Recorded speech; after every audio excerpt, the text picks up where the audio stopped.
আল্লাহ রাব্বুল আলামিন ইরশাদ করেন, ইন্নাস সালাতা কানাত আলাল মুমিনিনা কিতাবাম মাওকুতা। আমি আল্লাহ রাব্বুল আলামিন মুমিনদের উপরে ওয়াক্ত মতো 5 ওয়াক্ত নামাজ আদায় করাকে আমি আল্লাহ ফরজ করে দিয়েছি। দুনিয়ার মুসলমান ইমানদার, আমাদেরকে নামাজ আদায় করতে হবে কয় ওয়াক্ত? জোরে বলেন না, কয় ওয়াক্ত? ওয়াক্ত মতো নামাজ পড়াকে ফরজ করে দিয়েছেন কে? তো এই যে যারা আছে মারেফাতের কথা বলে কিন্তু নামাজ পড়ে না, আবার বলে আমরা সব সময় নামাজে থাকি। মানে আমি তো মানিকগঞ্জ থেকে আসছি, আমার বাজারে শতে শতে মানুষ আছে যারা পীরের মুরিদ, ভণ্ড পীরের মুরিদ, নামাজ পড়ে না এক ওয়াক্ত। তারা নামাজ লাগেই না, বলে যে এই যে নামাজ এটা মোল্লারা আবিষ্কার করছে, নামাজ নাকি সব সময় পড়া লাগে। ওরা বলে আমরা দাইমি নামাজে থাকি, ও বাথরুমে গেলেও নাকি নামাজে থাকে। নাউজুবিল্লাহ পড়েন। মুসলমান ইমানদার, আল্লাহ রাব্বুল আলামিন বললেন কয়বার পড়তে হবে? জোরে বলেন কয়বার? আল্লাহ রাব্বুল আলামিন বলেন নির্দিষ্ট সময় নামাজ আদায় করাকে আমি আল্লাহ ফরজ করে দিয়েছি। আর যারা বলে যে না নির্দিষ্ট সময় নামাজ পড়া লাগবে না, আমরা মারেফাতের মধ্যে আছি, মারেফাতে থাকলেই নামাজ লাগে না, আমরা সব সময় নামাজের হালতে থাকি। আমি বলি নামাজ ছাড়া যেই মারেফাত, ওইটা মূলত মারেফাত না, ওইটা মাইরের পথ। কথা বলেন ঠিক কি না? নামাজ ছাড়া মারেফাত, সেটা কি নামাজ ছাড়া মারেফাত? ওইটা কি মারেফাত না মাইরের পথ? নামাজ ছাড়া মারেফাত তোমাকে দুনিয়াতে মার খাওয়াবে, তোমার কবরে মাইরের ব্যবস্থা করবে, তোমার হাসরের ময়দানে মাইরের ব্যবস্থা করবে। হাসরের ময়দান থেকে ফেরেশতারা মারতে মারতে নিয়ে গিয়া তোমারে আল্লাহর জাহান্নামের মধ্যে নিক্ষেপ করবে। কথা বলেন ঠিক কি না? এই জন্য নামাজ কি অল টাইম নামাজের মধ্যে থাকবো, নাকি নির্ধারিত সময় 5 ওয়াক্ত নামাজ পড়বো? নির্ধারিত সময় 5 ওয়াক্ত নামাজ আল্লাহ ফরজ করে দিয়েছেন। আল্লাহ রাব্বুল আলামিন বলেন ইন্নাস সালাতা কানাত আলাল মুমিনিনা কিতাবাম মাওকুতা। আমি আল্লাহ রাব্বুল আলামিন দৈনিক 5 ওয়াক্ত নামাজ আদায় করাকে ফরজ করে দিয়েছি। যারা এই নামাজ পড়ে না তারা মুমিনই হতে পারে না। কথা বলেন ঠিক কি না? যারা নামাজ পড়ে না তাদের ধর্ম বলতে কিছু নাই। কথা বলেন ঠিক কি না? আল্লাহর হাবিব সাল্লাল্লাহু আলাইহি ওয়াসাল্লাম বলেন বুনিয়াল ইসলামু আলা খামস। ইসলামের ভিত্তি স্থাপন করা হয়েছে 5টা জিনিসের উপরে। কয়টা জিনিসের উপর? 5টা স্তম্ভের উপরে ইসলামকে স্থাপন করা হয়েছে। ইসলামের খুঁটি হলো 5টা। এর মধ্যে 1 নাম্বার হলো শাহাদাতু আল্লাহ ইলাহা ইল্লাল্লাহ ওয়া ইকামুস সালাহ। 1 নাম্বার হলো নামাজের আগে 1 নাম্বার হলো ঈমানকে ঠিক করা, এই সাক্ষ্য দেওয়া যে আল্লাহ ছাড়া আর কোনো মাবুদ নাই, ইবাদতের উপযুক্ত শুধুমাত্র কেবলমাত্র একজন, তিনি কে? একমাত্র। দাসত্ব করতে হবে কার? নিজের পারিবারিক জীবন, নিজের সামাজিক জীবন, নিজের রাষ্ট্রীয় জীবন, গোটা জিন্দেগিতে দাসত্ব করতে হবে কার? লা ইলাহা ইল্লাল্লাহর অর্থ শুধু এইটা না যে আল্লাহ তোমার জন্য নামাজ পড়ি, নামাজে তুমি আল্লাহ, সমাজে তোমারে আমি আল্লাহ বলে মানি না, এইটা লা ইলাহা ইল্লাল্লাহর কথা না। লা ইলাহা ইল্লাল্লাহর বক্তব্য হলো আল্লাহ ছাড়া যত বিধানদাতারা আছে সব বিধানকে আমি প্রত্যাখ্যান করলাম, সব বিধানকে আমি প্রত্যাখ্যান করলাম। যেই সংবিধানের মধ্যে আল্লাহর বিধান বহির্ভূত আইন আছে ওই সংবিধান আমি প্রত্যাখ্যান করলাম। যেই সমাজ ব্যবস্থার মধ্যে আল্লাহ বিরুদ্ধ আইন থাকে সেটাকে আমি প্রত্যাখ্যান করলাম। লা ইলাহা মানা যায়, দাসত্ব করা যায়, হুকুম মানা যায়, এমন কেউ নাই ইল্লাল্লাহ। আল্লাহ ছাড়া বান্দা তার গোটা জীবনে দাসত্ব করবে, ইবাদত করবে একজন, আর তিনি কে? আল্লাহ রাব্বুল আলামিন দয়ার নবীর মাধ্যমে জানায় দেন। আল্লাহর হাবিব বলেন ইসলামের খুঁটি হলো 5টা। তুমি নিজেকে মুমিন বলে, মুসলিম বলে যদি দাবি করতে চাও তাহলে 1 নাম্বার প্রধান খুঁটি হলো ঈমান। লা ইলাহা ইল্লাল্লাহ মুহাম্মাদুর রাসূলুল্লাহ সাক্ষ্য তোমাকে দিতে হবে। 2 নাম্বার হলো ইকামুস সালাহ। ইসলামের দ্বিতীয় স্তম্ভের নাম হলো নামাজ। দ্বিতীয় খুঁটি বলেন তো, এই যে মসজিদের মধ্যে মাঝখানে কয়েকটা খুঁটি দেওয়া আছে না, 3টা 4টা খুঁটি, বলেন তো এর থেকে যদি একটা খুঁটি ভেঙে পড়ে যায় মসজিদের ছাদ থাকবে নাকি? সব পড়ে যাবে। এক কোণার থেকে একটা ছাদ যদি খুঁটি ভেঙে যায় তাহলে কি আর মসজিদ থাকবে? ভেঙে পড়ে যাবে। ঠিক তেমনি ভাবে যারা নিজেদেরকে মুসলিম দাবি করে নামাজ পড়ে না তাদের ইসলাম বলতে কিছুই নাই। কথা বলেন ঠিক কিনা? মুসলমান ইমানদার, আল্লাহর হাবিব বলেন আসসালাতু উমুদুদ্দিন। নামাজ হলো দ্বীনের খুঁটি, নামাজ হলো ধর্মের খুঁটি। যারা নামাজ পড়ে না তাদের ধর্ম বলতে কিছু নাই। বেনামাজির চেয়ে নাফরমান দুনিয়ার মধ্যে আর কেউ নাই। কথা বলেন ঠিক কি না? মুসলমান ইমানদার, নামাজ হলো ঈমান আর বেঈমানের মধ্যে, ঈমানদারের বেঈমানের মধ্যে পার্থক্য হলো নামাজ। যারা নামাজ পড়ে তারা মুসলমান, আর যারা নামাজ ছেড়ে দেয় তারা বেঈমান। এই ঘোষণা দিয়েছেন মুহাম্মাদুর রাসূলুল্লাহ সাল্লাল্লাহু আলাইহি ওয়াসাল্লাম। আমরা সবাই এখানে ঈমানদার, কথা বলেন ঠিক কি না? যদি বলি যে হুজুর সভাপতি সাহেব একটু ঈমানটা আমার একটু দেখান তো, সভাপতি সাহেব কি ঈমান দেখাইতে পারবেন? জোরে বলেন, দেখাইতে পারবেন? আপনাদের কেউ এখানে যে বাড়ি করে একটু ঈমানটা দেখাইবেন, পারবেন? দুনিয়ার মুসলমান ঈমানদার, ঈমান তো দেখানো যায় না, ঈমান বাহির করে কারো সামনে পেশ করা যায় না। আল্লাহর হাবিব সাল্লাল্লাহু আলাইহি ওয়াসাল্লাম একটা চিহ্ন দিয়া দিলেন, একটা আলামত দিয়া দিলেন যে ঈমান তো দেখাতে পারবে না, কিন্তু বুঝবা কেমনে লোকটা ঈমানদার। আল্লাহর হাবিব বলেন, বাইনাল আবদি ওয়া বাইনাল কুফরি তারকুস সালাহ। নামাজি ব্যক্তি আর কাফেরের মধ্যে, একজন ব্যক্তি আর কাফেরের মধ্যে, একজন ঈমানদার আল্লাহর বান্দার কুফরির মধ্যে পার্থক্য হলো নামাজ। যে ঈমানদার সে নামাজ ছাড়ে না, যে বেঈমান সে নামাজ পড়ে না। পড়েন নাউযুবিল্লাহ। আমরা এখানে যারা আছি সবাই নিজেদেরকে মুসলিম দাবি করি, কথা বলেন ঠিক কিনা? আমরা যারা আছি সবাই আমরা নিজেদেরকে মুসলিম দাবি করি। আমাদের কেউ যদি বলে যে তুই কাফের হয়ে গেছো, তাইলে আমরা রাগ হই, কথা বলেন ঠিক কিনা? কাফের যদি কেউ খবর আছে, নামাজের জীবনে কোনোদিন পড়ে না, ও পশ্চিম দিকে ফিরে আসারও খায় না, আসার খাইতে গেলে ঘুরে পড়ে, এইরকম ব্যক্তির আপনি কাফের করে দেখেন, খবর করে ফেলাইবেন না, আছে না নাই? অথচ আল্লাহর হাবিব বলেন মুসলমানকে, আল্লাহর হাবিব বলেন মান সাল্লা সালাতানা ওয়াস্তাকবালা কিবলাতানা ওয়া আকালা যাবিহাতানা ফাযালিকাল মুসলিম। যেই লোকটা আমাদের নামাজের মতো নামাজ পড়ে, যেই লোকটা আমাদের নামাজের মতো নামাজ পড়ে, যেই লোকটা আমাদের কিবলাকে কিবলা বলে স্বীকার করে, মানে নামাজ আমরা যেদিকে ফিরে পড়ি ওই দিকে ফিরে আদায় করে, ওয়া আকালা যাবিহাতানা আমাদের জবেহের পদ্ধতিতেই জবেহ করে। আল্লাহর হাবিব সাল্লাল্লাহু আলাইহি ওয়াসাল্লাম বলেন ফাযালিকাল মুসলিম, ওই লোকটাই হলো প্রকৃত মুসলিম। পড়েন সুবহানাল্লাহ। এজন্য নামাজ ছাড়া কোনো ব্যক্তি ঈমানদার হতে পারে না, কথা বলেন ঠিক কি না? দুনিয়ার মুসলমান ঈমানদার যারা নিজেদেরকে মুমিন দাবি করবে, তাদের এক নাম্বার আলামত হলো তারা নামাজ আদায় করবে।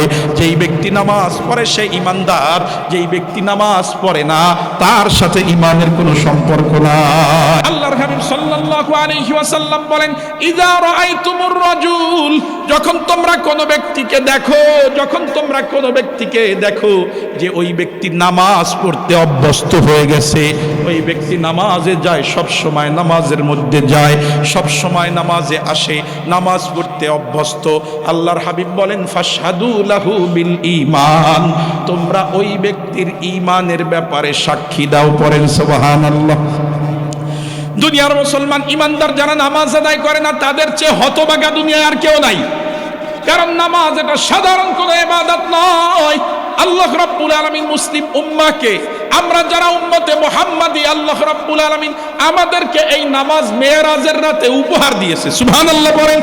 আল্লাহ রাব্বুল আলামিন উম্মতে মুহাম্মাদিকে মেরাজের রাতে এই 5 ওয়াক্ত নামাজ উপহার দিয়েছেন।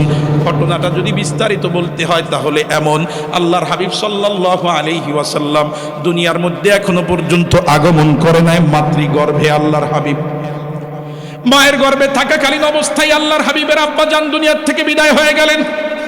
এতিম অবস্থায় আপনার আমার নবী মুহাম্মদুর রাসূলুল্লাহ দুনিয়ার মধ্যে আগমন করলেন। দুনিয়ার মধ্যে আগমন করার পরে মাত্র 6 বছর বয়সে আল্লাহর রসুলের আম্মাজানও দুনিয়ার থেকে বিদায় হয়ে গেলেন। আম্মাজান দুনিয়ার থেকে বিদায় হয়ে যাওয়ার পরে এইবার রসুলুল্লাহ সাল্লাল্লাহু আলাইহি ওয়াসাল্লামের দায়িত্ব গ্রহণ করলেন রসুলুল্লাহর দাদা যান হযরতে আব্দুল মুত্তালিব। আল্লাহর রসুলের দাদা দায়িত্ব গ্রহণ করার পরে রসুলের বয়স যখন 8 বছর 2 মাস 10 দিন, তখন দাদা যেন দুনিয়ার থেকে ইন্তেকাল করে চলে গেলেন। এরপরে আল্লাহর হাবিব সাল্লাল্লাহু আলাইহি ওয়াসাল্লামের অভিভাবক হলেন আল্লাহর নবীর চাচা আবু তালেব। 1 দিন 2 দিন নয়, 8 বছর বয়স থেকে নিয়ে রসুলুল্লাহর 50 বছর বয়স পর্যন্ত এই 42টা বছর একজন ব্যক্তি রসুলকে বাবার ভালোবাসা, মায়ের ভালোবাসা দিয়া, চাচার ভালোবাসা দিয়া, দাদার ভালোবাসা দিয়া লালন পালন করেছে। তার নাম হলো চাচা আবু তালেব। চাচা আবু তালেব 50 বছর পর্যন্ত আল্লাহর রসুলের পাশে ছায়ার মতো থেকেছেন। আল্লাহর হাবিবের বয়স যখন 25 বছর, তখন আল্লাহর রসুল আরো একজন সাথী পাইলেন। তিনি হলেন আমাদের আম্মা জান, আমাদের কলিজার টুকরা, আল্লাহর রসুলের সহধর্মিনী আম্মা জান খাদিজাতুল কুবরা রাদিয়াল্লাহু তাআলা আনহা। সুবহানাল্লাহ বলেন, আল্লাহর রাসূলের সাথে বিবাহ বন্ধনে আবদ্ধ হলেন, গোটা জীবনটা আল্লাহর রাসূলের খেদমতে ব্যয় করে দিয়েছে। বলেন সুবহানাল্লাহ। এরপরে আল্লাহর হাবিব সাল্লাল্লাহু আলাইহি ওয়াসাল্লাম 40 বছর বয়সে নবুয়ত লাভ করলেন। নবুয়ত লাভ করার পরে আল্লাহর রাসূল মক্কার অলিতে গলিতে দাওয়াত দিতে শুরু করলেন। মক্কাতুল মুকাররমার বড় বড় নেতারা আল্লাহর নবীজির দাওয়াত কবুল করলেন না, নেতারা দ্বীনের দাওয়াত কবুল করলেন না। দুনিয়ার অবস্থাটাই এমন, যুগে যুগে নেতারা ইসলামের পক্ষে থাকে না। কথা বলেন ঠিক কি না? অনেক নেতা আছে ইসলামের কথা বললেই কেমন জানি তার গার মধ্যে চলে। আসল মুসলমান। এই গতকালকে রাতে আমার মাহফিল ছিল হইলো পাইগাছা, অনেকে দেখছেন মনে হয়, এখানে অনেকে আছে দেখছেন এই ভিডিও। পাইগাছা মাহফিল ছিল। আমি বলছি কি যে আমরা সবাই ইসলামের পক্ষে থাকবো। মাহফিলের সভাপতি উনি উঠে বলতে শুধু রাজনীতির কথা বলবেন। এখন মাহফিল থেকে ইসলামের পক্ষে দাওয়াত দেবো না তো কোন জায়গা থেকে দাওয়াত দেবো বলেন? আমার পূজা মণ্ডপে যাইয়া যদি মাহফিলে বসে যদি ইসলামের পক্ষে দাওয়াত দেওয়া না যায়, তাহলে আপনারা মাহফিল দিতে কইছে কিনা? মাহফিল কি শো আপ, মানুষের দেখানোর জন্য? ফাজলামি করার দরকার কি আপনার? মাহফিল থেকেই তো ইসলামের কথা বলবো। কথা বলেন ঠিক কিনা? তো নেতারা যুগে যুগে ইসলামকে সহ্য করতে পারে নাই। অনেক নেতাই ইসলামের সাথে তারা সঙ্গ দেয় নাই। তো ওই সময় আবু জাহেল, উতবা, সায়বা, ওলীদ ইবনে মুগীরা এরাও আল্লাহর রসুলের দাওয়াত কবুল করে নাই, বরং আল্লাহর রসুলের বিপক্ষে তারা অবস্থান নিয়ে রসুলের উপরে জুলুম নির্যাতনের স্টিম রোলার তারা চালিয়েছে। আল্লাহর রসুল নামাজের মধ্যে উটের ভরি তার গায়ের উপরে চাপায় দিছে। আল্লাহর রসুলকে পাগল বলে খেপাইছে। আল্লাহর রসুলকে জাদুকর বলছে। নাউজুবিল্লাহ বলেন। মুসলমান ইমানদার আল্লাহর হাবিব সাল্লাল্লাহু আলাইহি ওয়াসাল্লাম দাওয়াত দেয়, বাহিরে কাফেরদের প্রতিরোধের শিকার হয়। বাহিরে যত সমস্যা হয়, বাহিরের সবগুলো সমস্যা আবু তালেব চাচা নিজে দাঁড়াইয়া, সামনে দাঁড়াইয়া সমস্যাগুলোকে মোকাবেলা করে। আবু তালেব রসুলকে বলে দিয়েছেন তোমার কাজ তুমি করো, বাহিরের সমস্যাগুলোকে আমি দেখবো। সুবহানাল্লাহ পড়েন। চাচা পুরাপুরি দায়িত্ব পালন করলেন, বাহিরের সমস্যাগুলো চাচা দেখে। আর আল্লাহর হাবিব যখন দাওয়াত দিয়া বিষণ্ণ অবস্থায় মন খারাপ করেও যখন বাড়িতে আসে, তখন ঘরের মধ্যে আম্মা জান খাদিজাতুল কুবরা আল্লাহর হাবিবকে সান্ত্বনা দেয়। সুবহানাল্লাহ পড়েন।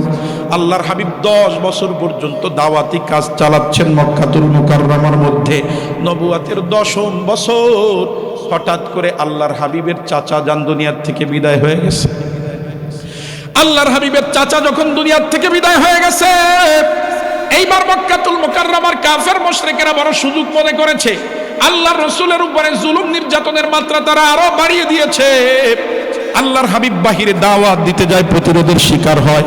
বাড়িতে আসার পরে প্রিয়তমা স্ত্রীর কাছ থেকে সান্ত্বনার বাণীগুলো শুনে প্রিয়তমা স্ত্রী বড় সান্ত্বনা দেয়, আপনি চিন্তা করেন না, আল্লাহ আপনার সাথে আছে, এই জাতি আপনাকে একদিন না একদিন গ্রহণ করবে। এইভাবে স্ত্রী সান্ত্বনা দেয়। কিন্তু ঘটনাক্রমে মাত্র 2.5 মাস পরে আম্মা জান খাদিজাতুল কুবরাও দুনিয়ার থেকে বিদায় হয়ে গেছে।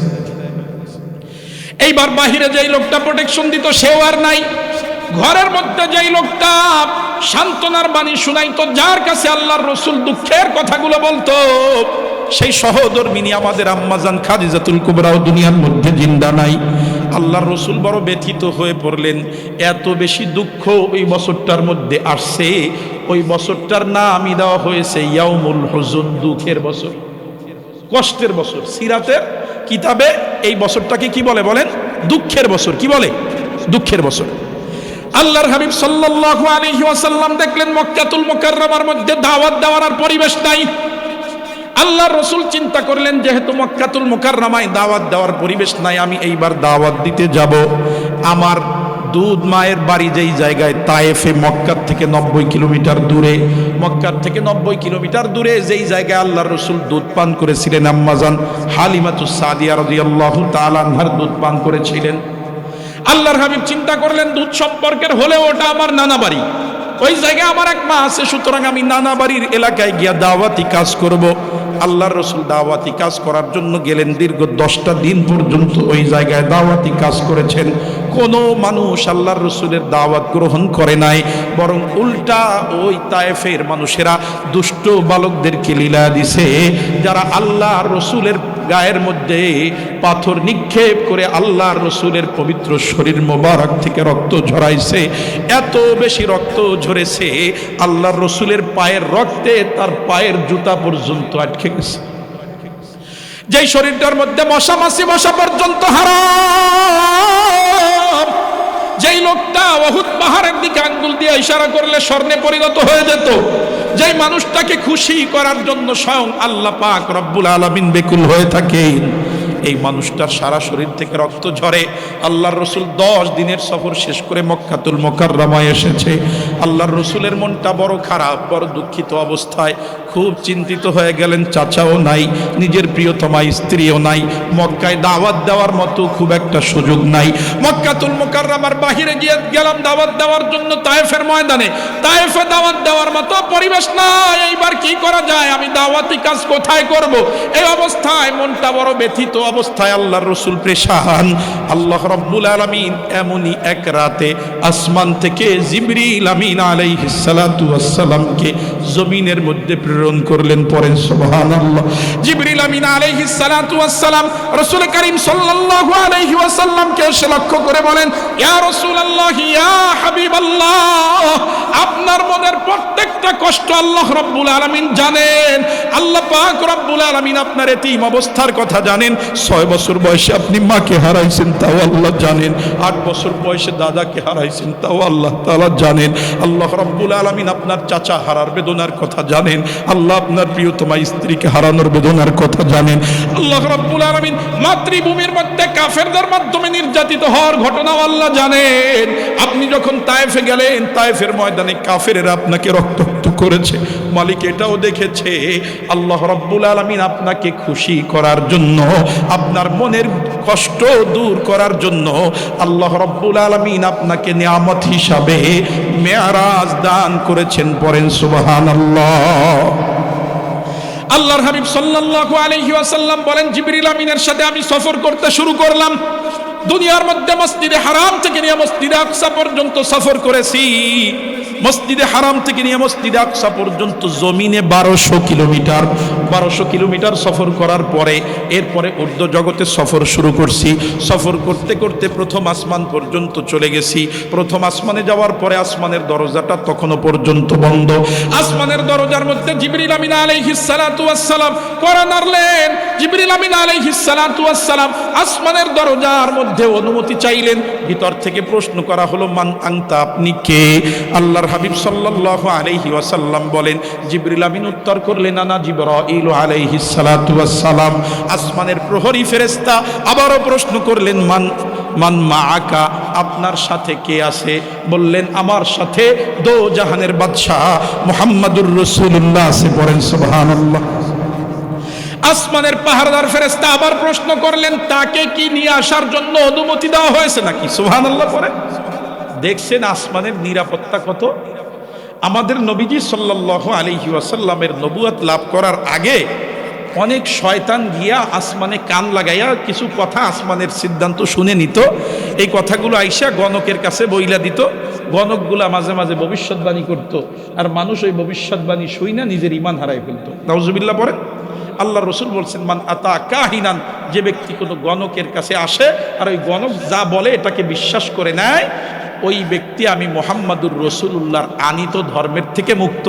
আমি মুহাম্মাদুর রাসূলুল্লাহর আনিত ইসলামের সাথে তার কোনো সম্পর্ক নাই। ওই ব্যক্তি নাফরমান, কাফের, বেঈমান হয়ে যায়। পড়েন নাউজুবিল্লাহি মিন যালিক। আমাদের মধ্যে মনে হয় এমন মানুষ নাই। হাত দেখানো মানুষ আছে না নাই? গিয়া পীরের দরবারে, গণকের কাছে, পাখির কাছে গিয়া 2 দিন খাইতে না দিলে পাখি নিজে মরিয়া যায়। ওই পাখির কাছে ভাগ্য নাই। আরে মুসলমান, বোকা মুসলমান, যদি হাতের মধ্যে ভাগ্য থাকতো তাহলে যেই ব্যক্তির 2টা হাত নাই ওর তাকদির আছে না নাই? আরো জোরে বলেন, আছে না নাই? তো একদিন এইভাবে শয়তান শুনতে গেছে, যখন কান লাগায় শুনতে গেছে আর দেখে যে গোলা বারুদ নিক্ষেপ হচ্ছে। গোলা বারুদ তাড়াতাড়ি মাইটের খেয়ে নিচে আইসা শয়তানের লিডারের কাছে বলতেছে যে, লিডার, অবস্থা তো খুব একটা ভালো না। আসমানে গেলাম, আমাদের উপরে আক্রমণ করা হয়েছে, আমরা বোমা হামলার শিকার হয়েছি। শয়তান বলছে যে, উপরে যদিও বোমা হামলা হচ্ছে, ঘটনা জমিনে ঘটছে, একটু তালাশ করে দেখো কি হইল। শয়তান এইবার তালাশে নাইমে গেছে। তালাশ করে দেখে ওই দিন আপনার আমার নবী মুহাম্মাদুর রাসূলুল্লাহ সাল্লাল্লাহু আলাইহি ওয়াসাল্লাম নবুয়ত লাভ করেছে। বলেন না সুবহানাল্লাহ। আল্লাহর রাসূলের নবুয়তের পরে আসমান থেকে আর কোনো বাণী চুরি করার কোনো সুযোগ শয়তানের নাই। সুবহানাল্লাহ। পড়েন। তো কড়া নিরাপত্তা। জিজ্ঞাসা করলো আপনার সাথে কে? বললেন মুহাম্মাদুর রাসূলুল্লাহ। বললেন নিয়ে আসছেন কেন, অনুমতি কি আছে? বললেন যে হ্যাঁ অনুমতি আছে, আল্লাহ তাআলা আজকে তাকে আরশে আজিমের মেহমান বানিয়েছে। সুবহানাল্লাহ পড়েন। আল্লাহর হাবিব সাল্লাল্লাহু আলাইহি ওয়াসাল্লাম বলেন আল্লাহ রাব্বুল আলামিনের ফেরেশতারা আমাদের সম্মানে আসমানের দরজাগুলো খুলে দিল। প্রথম আসমানের মধ্যে উঠলাম, প্রথম আসমানে অবতরণ করার পরে তাকায় দেখি একজন মুরব্বী মানুষ বসে আছে। তার ডান পাশেও কতগুলো মানবাকৃতি দেখা যায়, বাম পাশেও কতগুলো মানবাকৃতি দেখা যায়। ওই মুরব্বী মানুষটা যখন ডান পাশের মানবাকৃতির দিকে তাকায় তখন বেশ হাসে, আবার যখন বাম পাশের দিকে তাকায় তখন বেশ কান্না করে। আমি জিবরিল আমিন আলাইহিস সালাতু ওয়াস সালামকে প্রশ্ন করলাম, ভাই জিবরাইল, এই মুরব্বী কে? আর উনি ডানে তাকালে হাসে আর বামে তাকালে কান্না করে কেন? জিবরিল আমিন আলাইহিস সালাতু ওয়াস সালাম পরিচয় করায় দিলেন, উনি হলো সমস্ত মানব জাতির আদি পিতা হযরতে আদম আলা নবিয়িনা আলাইহিস সালাম। পড়েন না সুবহানাল্লাহ। আর উনি ডান পাশে তাকাইলে হাসে আর বাম পাশে তাকাইলে কাঁদে, কারণ হলো আল্লাহ রাব্বুল আলামিন ওনার ডান পাশে কিয়ামত পর্যন্ত আনেওয়ালা সমস্ত জান্নাতীদের রূহগুলোকে রেখে দিয়েছেন। পড়েন না সুবহানাল্লাহ। এজন্য উনি যখন ওনার ডান পাশের সন্তানদের দিকে তাকায়, জান্নাতি সন্তানদের দিকে তাকায়, তখন অটোমেটিক ওনার মুখের মধ্যে হাসি চলে আসে। পড়েন সুবহানাল্লাহ।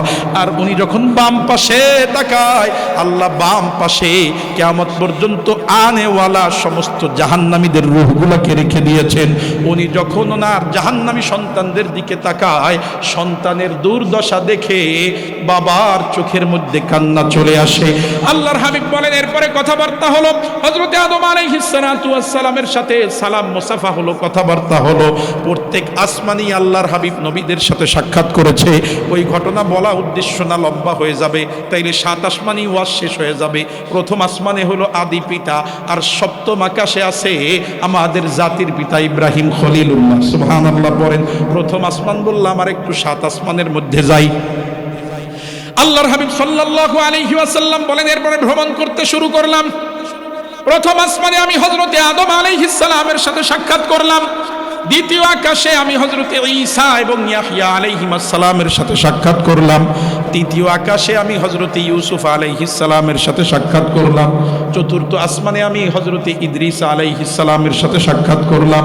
পঞ্চম আকাশে আমি হযরতে হারুন আলাইহিস সালামের সাথে সাক্ষাৎ করলাম।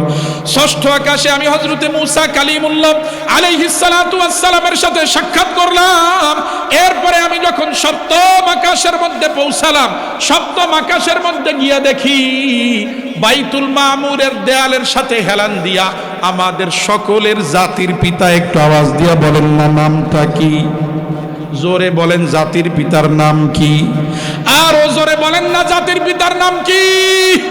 জাতির পিতার নামটা আজকে আওয়াজ করে আমাদের সন্তানদেরকে শোনায় দেওয়া দরকার। কারণ বিগত 17টা বছর আমাদের সন্তানদেরকে স্বৈরাচার সরকার বইয়ের মাধ্যমে শিখাইছে, বিলবোর্ডের মাধ্যমে, বক্তব্যের মাধ্যমে শিখাইছে জাতির পিতা নাকি কোন বন্ধু। কথা বলেন ঠিক কিনা? মুসলমান ইমানদার, জাতির পিতা দুনিয়ার সাধারণ কোনো মানুষ হতে পারে না। জাতির পিতা হওয়ার জন্য রব্বুল আলামিনের কাছে পরীক্ষা দেওয়া লাগে। কথা বলেন ঠিক কিনা? লম্বা করে বলতে পারবো না, এক কথায় বলি, আপনাদের জানা আছে, শুধু স্মরণ করায় দেয়। আল্লাহ রাব্বুল আলামিন বলেন ওয়া ইযিব তালা ইব্রাহিম রাব্বুহু বিকালিমাত। আল্লাহ রাব্বুল আলামিন ইব্রাহিমকে পরীক্ষা করেছেন, একটা দুইটা নয়, অনেকগুলো বিষয় দিয়া আল্লাহ ইব্রাহিমকে পরীক্ষা করেছেন।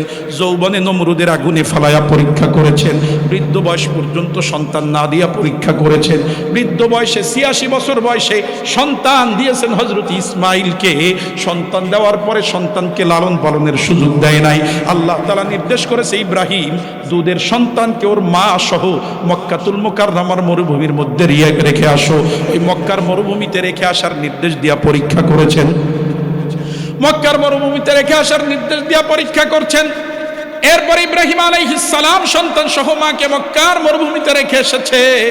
এই সন্তান যখন মোটামুটি একটা বয়সে উপনীত হয়েছে, বাবার খেদমত করতে পারে, কোরআনের ভাষা হলো ফালাম্মা বালাগা মাআহুস সাইয়া, সন্তান যখন বাবার সাথে চলতে পারে, এই অবস্থায় সন্তান যখন উপনীত হয়েছে, তখন আল্লাহ রাব্বুল আলামিন হযরতে ইব্রাহিমকে স্বপ্নের মাধ্যমে ওই সন্তান জবেহ করার নির্দেশ দিয়া হুকুম করেছেন, পরীক্ষা করেছেন। পড়েন সুবহানাল্লাহ। নবীদেরকে সরাসরি যা নির্দেশ করা হয় এটাও ওহী, যেটা স্বপ্নে করা হয় এটাও ওহী। আল্লাহ তাআলা স্বপ্নে কেন করলেন? এই তুমি এত হাঁটাহাঁটি করো কেন, বসো এক জায়গায়। আল্লাহ রাব্বুল আলামিন স্বপ্নে কেন নির্দেশ দিলেন? আল্লাহ রাব্বুল আলামিন দেখতে চাইলেন আমার ইব্রাহিম সরাসরি হুকুম পাইলে তো মানে, ইব্রাহিম স্বপ্নে হুকুম পাইলে মানে কি না মানে। সুবহানাল্লাহ পড়েন। আল্লাহ পাক রব্বুল আলামিন নির্দেশ দেওয়ার পরে ইব্রাহিম খলিলুল্লাহ কাল বিলম্ব করলেন না, সন্তানের কাছে চলে গিয়া সন্তানকে বলল, ও আমার সন্তান, ইন্নী আরা ফিল মানামি আন্নী আযবাহুকা ফানজুর মাযা তারা। ও আমার সন্তান, আমি স্বপ্নের মধ্যে দেখেছি আমি তোমারে জবেহ করতেছি, তোমার মতামত বলো। ইব্রাহিম এজন্য মতামত চাই নাই যে যদি সন্তান রাজি না থাকে তাইলে জবেহ দেবে না। ইব্রাহিম আলাইহিস সালাম তো এমন নবী, সন্তান রাজি না থাকলে পাড়ায়া ধইরা তারপরে জবেহ দিত। কিন্তু অনুমতি কেন চাইলেন, মতামত কেন চাইলেন? কারণ ইব্রাহিম আলাইহিস সালাম দেখতে চাইলেন আমি তো আল্লাহর হুকুম মানি, আমার পরিবারের সদস্যরাও আল্লাহর হুকুম মানে কিনা। সুবহানাল্লাহ বলেন, সুবহানাল্লাহ। আমি তো আল্লাহর হুকুম মানি, আমার স্ত্রীটা আল্লাহর হুকুম মানে কিনা দেখার দরকার আছে না নাই? আমি আল্লাহর হুকুম মানি, আমার ছেলেটা আল্লাহর হুকুম মানে কিনা। আমি তো আল্লাহর হুকুম মানি, আমি তো আল্লাহর হুকুম মানি, আমার স্ত্রীটা আল্লাহর হুকুম মানে কিনা, আমার মেয়েটা আল্লাহর হুকুম মানে কিনা দেখার দরকার আছে না নাই? তো ইব্রাহিম আলাইহিস সালাতু ওয়াস সালাম অনুমতি চাইলেন, মতামত চাইলেন। দেখেন ছেলেটা কেমন ছেলে। ইব্রাহিম আলাইহিস সালাতু ওয়াস সালামকে লক্ষ্য করে সন্তান ইসমাইল বলতেছে, ইয়া আবাতি ফাল মা তুমার, ও আমার পিতা আপনারে যা নির্দেশ করা হয়েছে আপনি তা করেন। সাতাজিদুনি ইনশাআল্লাহু মিনাস সাবিরিন, ইনশাআল্লাহ আপনি আমাকে ধৈর্যশীলদের অন্তর্ভুক্ত পাবেন। আমি আল্লাহর হুকুম পালন করতে গিয়ে আপনি যখন আমারে জবেহ দিবেন আমি নড়াচড়া করব না, আমার জবেহ করাতে আমি আপনাকে কোনো বাধা দিব না। আল্লাহু আকবার বলেন। হযরত ইব্রাহিম আলাইহিস সালাতু ওয়াস সালাম স্বপ্নে নির্দেশ পায়া স্বপ্নের কোনো ব্যাখ্যা বিশ্লেষণ করতে যায় নাই। স্বপ্নে পাওয়া নির্দেশে ইব্রাহিম সন্তানকে শোয়াইয়া বিসমিল্লাহি আল্লাহু আকবার বলে সন্তানের গলার মধ্যে ছুরি চালায়া দিছে। এরকম ভাবে ইব্রাহিমকে আল্লাহ অনেকগুলো পরীক্ষা করেছেন। আল্লাহ রাব্বুল আলামিন বলেন ফাআতাম্মাহুন্না, ইব্রাহিম সবগুলো পরীক্ষায় ফার্স্ট ক্লাস ফার্স্ট পেয়ে পাস করেছে। সুবহানাল্লাহ পড়েন। যখন ইব্রাহিম সবগুলো পরীক্ষায় পাস করেছে আমি আল্লাহ ঘোষণা দিয়েছি ইন্নী জাইলুকা লিন্নাসি ইমামা। ও ইব্রাহিম, আমি আল্লাহ খুশি হয়ে তোমাকে গোটা মানব জাতির নেতা হিসাবে ঘোষণা দিলাম। বলেন না সুবহানাল্লাহ। এজন্য আমাদের কথা পরিষ্কার, আমাদের মানব জাতির পিতা, মুসলমান জাতির পিতা, মুসলিম জাতির পিতা নীতিভ্রষ্ট কোনো ব্যক্তি হতে পারে না। আমাদের জাতির পিতা আমাদের তাওহীদবাদী আব্বাজান ইব্রাহিম খলিলুল্লাহ। আওয়াজ দিয়া বলেন ঠিক কিনা? মুসলমান ঈমানদার আমার দিকে লক্ষ্য করেন। ইব্রাহিম আলাইহিস সালাতু ওয়াস সালামের সাথে সাক্ষাৎ করলেন। এইখানে একটা আমলের কথা বলে সামনের দিকে যাব। ইব্রাহিম আলাইহিস সালাম আমাদের নবীকে বললেন, ও মুহাম্মদ আকরি উম্মাতাকা মিন্নি সালাম, ও মুহাম্মদ তোমার উম্মতকে আমার পক্ষ থেকে সালাম জানায় দিবা। আর ওয়াখবিরহুম আন্নাল জান্নাতা তাইয়্যিবাতুত তুরবাতি ওয়া আযবাতুল মা, আর তোমার উম্মতকে একটা খবর দিবা, জান্নাতের মাটি বড় ভালো মাটি, জান্নাতের পানি বড় মিষ্টি পানি, জান্নাতের মাটিও ভালো, পানিও ভালো, মাটিও ভালো, পানিও ভালো। ও গল্লামারি খুলনার মুসলমান আওয়াজ করে উত্তর দিতে হবে, যেই এলাকার মাটিও ভালো পানিও ভালো ওই এলাকায় গাছপালা কম জন্মায় না বেশি? গাছপালা তো বেশি জন্মায়, কিন্তু আব্বাজান বলতেছেন ওয়া ইন্নাহা কিআন, জান্নাতের জমিনটা বিরান জমিন, ফাঁকা ময়দান, ওই ময়দানের মধ্যে গাছপালা একটাও নাই। এইবার প্রশ্ন হলো আব্বাজান, তাহলে জান্নাতের মধ্যে গাছপালা কেমনে হবে? আব্বাজান বলেন দুনিয়ায় বসে লাগাতে হবে। সুবহানাল্লাহ পড়েন। আর দুনিয়া মাজরাতুল আখিরা, দুনিয়া হলো আখিরাতের ক্ষেত্র স্বরূপ। একজন কৃষক যেমনি ভাবে তার জমির মধ্যে চাষাবাদ করে, সিজনে গিয়া ঠিক তেমনি ফসল আশা করা যায়। কথা বলেন ঠিক কিনা? তো আব্বাজান বললেন লাগাতে হবে। প্রশ্ন হলো আব্বাজান তাহলে জান্নাতের গাছ কোনটা আমাদেরকে বলে দেন। আব্বাজান বলেন ওয়া ইন্না গিরাসাহা সুবহানাল্লাহ ওয়ালহামদুলিল্লাহ ওয়া লা ইলাহা ইল্লাল্লাহু আল্লাহু আকবার, জান্নাতের একটা গাছের নাম হলো সুবহানাল্লাহ, পড়েন না সুবহানাল্লাহ। জান্নাতের আরেকটা গাছের নাম হলো আলহামদুলিল্লাহ, জান্নাতের আরেকটা গাছের নাম হলো লা ইলাহা ইল্লাল্লাহ, জান্নাতের আরেকটা গাছের নাম হলো আল্লাহু আকবার। যখন কোন উম্মাত এই তাসবিহগুলো তার জবানে উচ্চারণ করবে, আল্লাহ রাব্বুল আলামিন প্রত্যেক তাসবিহের বিনিময়ে জান্নাতের মধ্যে এক একটা গাছ লাগায় দিবে। সুবহানাল্লাহ, সুবহানাল্লাহ। মুসলমান ইমানদারের জন্য মাহফিল থেকে এইখান থেকে একটা সবক নিয়ে যাইতে হবে। আমরা যেমন ইসলামী আন্দোলনের জন্য ময়দানে কাজ করব, ঠিক তেমনি ভাবে সকাল সন্ধ্যার তাসবিহ দরকার আছে না নাই? শুধুমাত্র ইসলামী আন্দোলনে কাজ করি, নিজের মধ্যে আমল নাই, কাজ হবে না। আবার শুধু তাসবিহ পড়ি, ইসলামী আন্দোলনে কাজ করি না, তাইলে তাসবিহ দিয়েও কাজ হবে না। উভয়টার সমন্বয় ঘটাতে হবে। যেমন রাত্রবেলা তাহাজ্জুদে কানতে হবে, ঠিক তেমনি ভাবে দিনের বেলা জিহাদের ময়দানে অবতীর্ণ হওয়া লাগবে। কথা বলেন ঠিক কি না? মুসলমান ইমানদারের জন্য এখান থেকে সবক হলো তাসবিহ আদায় করব। প্রত্যেকদিন সকালবেলা 6 তাসবিহ পড়ব। কয় তাসবিহ? 6 তাসবিহ। 100 বার সুবহানাল্লাহ, 100 বার আলহামদুলিল্লাহ, 100 বার আল্লাহু আকবার, 100 বার লা ইলাহা ইল্লাল্লাহ, 100 বার ইস্তিগফার, 100 বার দুরূদ শরীফ। এই 6 তাসবিহ প্রতিদিন সকালে এবং সন্ধ্যায় পড়ব। রাজি আছি কারা কারা? নারে তাকবীর। প্রত্যেক তাসবিহের বিনিময়ে জান্নাতের মধ্যে একটা করে গাছ। গাছটা আবার কেমন গাছ? আল্লাহর রাসূল বলেন, যদি কোনো তেজস্বী ঘোড়া 500 বছর পর্যন্ত দৌড়াতে থাকে, তারপরেও আল্লাহর একটা সুবহানাল্লাহ গাছের ছায়া অতিক্রম করতে পারবে না। সুবহানাল্লাহ বলে। মুসলমান ইমানদার বলতেছিলাম, আল্লাহর হাবিব সাল্লাল্লাহু আলাইহি ওয়াসাল্লামের মনের কষ্ট দূর করার জন্য আল্লাহ তাআলা মেরাজ করলেন। 7 আকাশ ভেদ করে, সিদরাতুল মুনতাহা ভেদ করে আল্লাহ পাক রব্বুল আলামিন আপনার আমার নবী মুহাম্মদুর রাসূলুল্লাহ সাল্লাল্লাহু আলাইহি ওয়াসাল্লামকে আরশে আজিমের মেহমান বানালেন। আল্লাহ তাআলা নিজ দিদারে ধন্য করলেন। জান্নাত জাহান্নাম ঘুরায় ঘুরায় দেখাইলেন। আল্লাহর হাবিব যখন দুনিয়ার থেকে আগমন করবে, দুনিয়ায় অবতরণ করবে, যখন মেরাজের সফর শেষ করে জমিনের মধ্যে আসবে, তখন আল্লাহ তাআলা বললেন, ও নবী, আপনি তো এই 7 আকাশের উপরে আইসা মেরাজ করে গেলেন, আপনার উম্মত তো আসতে পারে নাই, আমি আপনার উম্মতের জন্য একটা উপহার দিতে চাই। বলেন সুবহানাল্লাহ। আমরা অনেক সময় বন্ধু বান্ধবের বাসায় গেলে, এই যে ইসমাইল হাতিমি আমার খুব ভালো বন্ধু মানুষ, আপনাদের এই যে আগেই বয়ান করলেন, খুব কাছের বন্ধু মানুষ, আমরা প্রায় একসাথে ওয়াজ করি। আজকেই খালি নতুন দেওয়া হয়েছে তা না। আমি আপনাকে এই খুলনারই মানুষ, আমার বাড়ি পিরোজপুরে, দারুল উলুমে পড়ছি 11 বছর। কয় বছর? 11 বছর দারুল উলুমে পড়ছি। আপনাদের এই খুলনা আমি অহরহ ওয়াজ করি। এই সামনে এই যে 23 তারিখ আছে স্বর্ণ মসজিদ, ওই কোন জায়গায়, এটা ওই 0 পয়েন্টের পাশে মিয়াপাড়া কেন্দ্রীয় মসজিদে আছে আগামী শুক্রবার। হ্যাঁ, আমি এই এলাকার মানুষ। বন্ধু বান্ধবের বাসায়, এই আপনাদের অনেকের বাসায় যাওয়ার পরে যখন বাড়ি যাই, যখন রওনা করি, তখন বলে কি, হুজুর একা আইছেন, বাড়ির অন্যদের তো নিয়ে আসেন নাই, তো বাবির জন্য এই খাবারটা নিয়ে যান। বলে কি বলে না? আপনারা যখন কোথাও মেহমান হয়ে যান, দেখা গেছে বাড়ির সবাইরে দাওয়াত দিছে, আসছেন আপনি একা, তো যখন ফেরেন তখন একটা সুন্দর বাটি সাজাইয়া খাবারগুলা ভইরা বলে যে, দোস্ত তুমি তো আসছো, ভাবি তো আসে নাই, যাও তোমার বাড়ির জন্য, ফ্যামিলিতে যারা আছে তাদের জন্য এই খাবারটা নিয়ে যাও। বলে কি বলে না?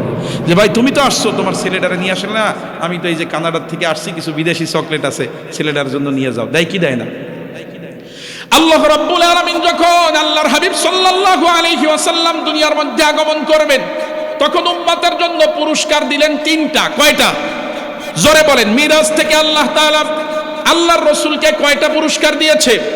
3টা পুরস্কার উম্মতের জন্য। আল্লাহর হাবিব উম্মতের জন্য আল্লাহর কাছ থেকে 3টা জিনিস নিয়ে আসছে।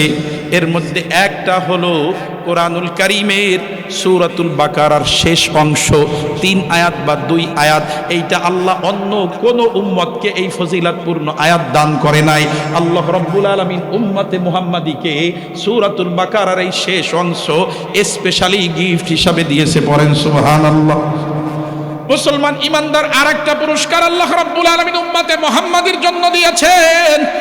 আল্লাহর হাবিব আল্লাহর কাছ থেকে এই ওয়াদা নিয়ে আসছেন, ও আমার হাবিব, আপনি আপনার উম্মতকে জানায় দিয়েন, যদি আপনার কোনো উম্মত শিরিক না করে মারা যায়, তার আমলনামায় যদি শিরিক না থাকে, তার আমলনামায় যদি শিরিক না থাকে, আমি আল্লাহ তাআলা তার গুনাহগুলোকে মাফ করে দিব। পড়েন সুবহানাল্লাহ। যদি শিরিক মুক্ত আসতে পারে, অন্য যে পাপ থাকুক না কেন, আমি আল্লাহ মাফ করে দিব। এটা কোরআনের আয়াত। আল্লাহ তাআলা বলছেন আমি মুশরিককে মাফ করব না। মুশরিক ছাড়া যে কোনো পাপীকেই আমি আল্লাহ হয়তো শাস্তি দিয়া মাফ করব, আবার কাউকে শাস্তি না দিয়া এমনিতেই কিয়ামতের ময়দানে মাফ করে দিব। সুবহানাল্লাহ পড়েন। এরপরেও মুসলমানদের মধ্যে মুশরিকের অভাব নাই। একদম হিন্দুদের পূজায় যাওয়া লোকের অভাব আছে নাকি? মুসলমান হিন্দুদের পূজায় শুভেচ্ছা জানায় এমন নেতা আছে না নাই? পূজায় যায়, পূজায় গিয়া বক্তব্য দেয় এমন আছে না নাই? যে দলেরও কথা সবার জন্য এক। জামাত করলেও একই কথা, বিএনপি করলেও একই কথা, আওয়ামী লীগ করলেও একই কথা। এখন খালি আমরা আওয়ামী লীগের ধুয়ে দিই, কিন্তু যারা সামনে আসবে তাকে নিয়ে কেউ কোনো কথা কয় না যে এই ব্যাপারে কইলে দেয় মাইরেছে। হ্যাঁ, আগের গুলারে শেষে, কিন্তু এইগুলারে কেউ কয় না। সবাই অপরাধ বলার দরকার আছে না নাই? পূজাকে হারাম করেছেন কে? দুনিয়ার মধ্যে সবচেয়ে বড় শিরক প্রকাশ্য পূজা।